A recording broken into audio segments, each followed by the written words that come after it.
رحمتوں کے در کھلے ہوئے ہیں، اپنے مرحوم بزرگوں کے لیے کچھ سوچو۔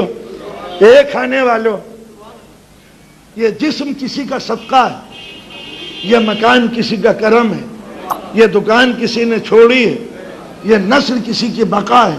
ان مرحومین کو بھی یاد کرو جو آج تم کو حسرت بھری نگاہوں سے دیکھ رہے ہیں، ہماری اولاد ہمارے لیے کیا دیکھتی ہے۔ حل جزاء الاحسان الا الاحسان۔ ہم نے جسم دیا تھا، گودیوں میں پالا تھا، رات رات بھر تمہارے درد اور بیماریوں میں ہم ٹہلے تھے میاں بیوی۔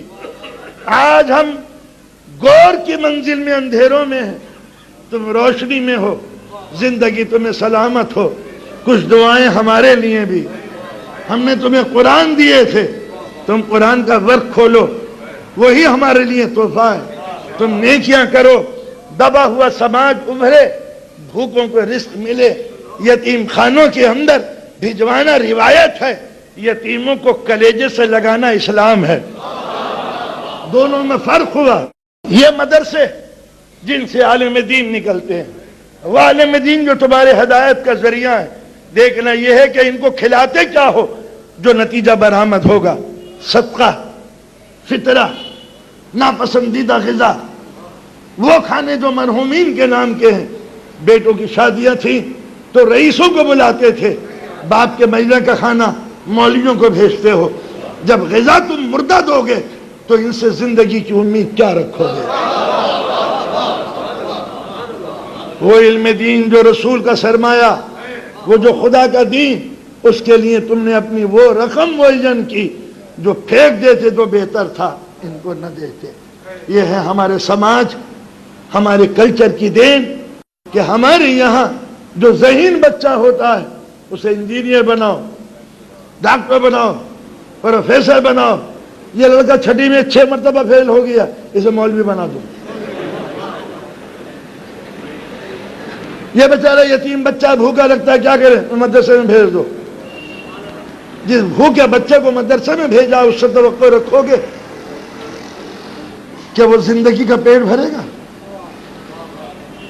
نتیجہ یہ ہوا کہ ہر مسلمان اس رمضان کے مہینے میں 3 چیزوں کو یاد رکھے جو گزر گئے ان مرحومین کو، جو زندہ ہیں ان ماں باپ کو، اور آنے والی نسلوں کو۔ انسان کا تعلق 3 چیزوں سے ہے، ماضی، حال، مستقبل۔ ماضی جو بزرگ ہیں، حال جو ہم ہیں، مستقبل جو بچے۔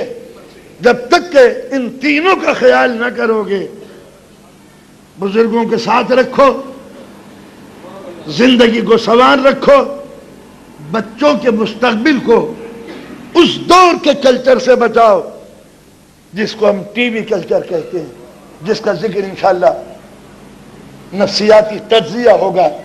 میں ٹیلی ویژن کا مخالف نہیں ہوں، ہر پروگرام کو دیکھا جائے اس کا مخالف ہوں، اور اگر دیکھنا ضروری ہے تو بچوں کو سمجھاؤ کہ یہ برہنہ روپ، یہ فحاشی کا ارتکاب، یہ گناہوں کی تبلیغ، یہ خطاؤں کی ترویج، یہ جرم کی تبلیغ سماج کو کہاں لے جانا چاہتی ہے۔ یہ ہمارے چینل بکے ہوئے چینل ہیں۔ کوئی اور شیطان ہے جو دنیا کے چینل پر قبضہ کر کے عورت کی بے عزتی کر رہا ہے، اسے برہنہ بنا کے۔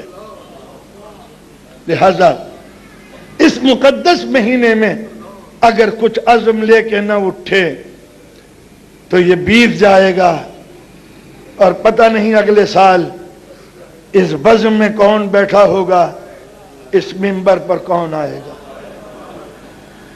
کوئی لمحہ دائمی نہیں ہے، لہذا جیو تو اس طرح کہ قبر کا خیال رہے، نسلوں کو علم دے کے جاؤ، تہذیب و تمدن سکھاؤ۔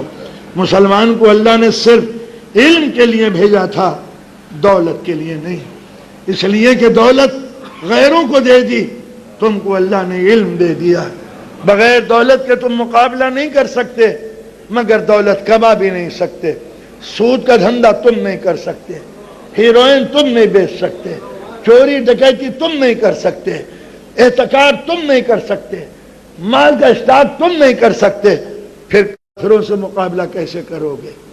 بہتر یہ ہے کہ دولت ان کو چھوڑ دو، علم تم لے لو۔ جہاں علم ہوگا وہ خود ایک دولت ہے، جہاں دولت ہوگی وہ خود محتاج علم ہے۔ تو لہذا وہ دولت رکھ کے تمہارے دروازے پہ آئیں گے، علم والا کبھی دولت کے دروازے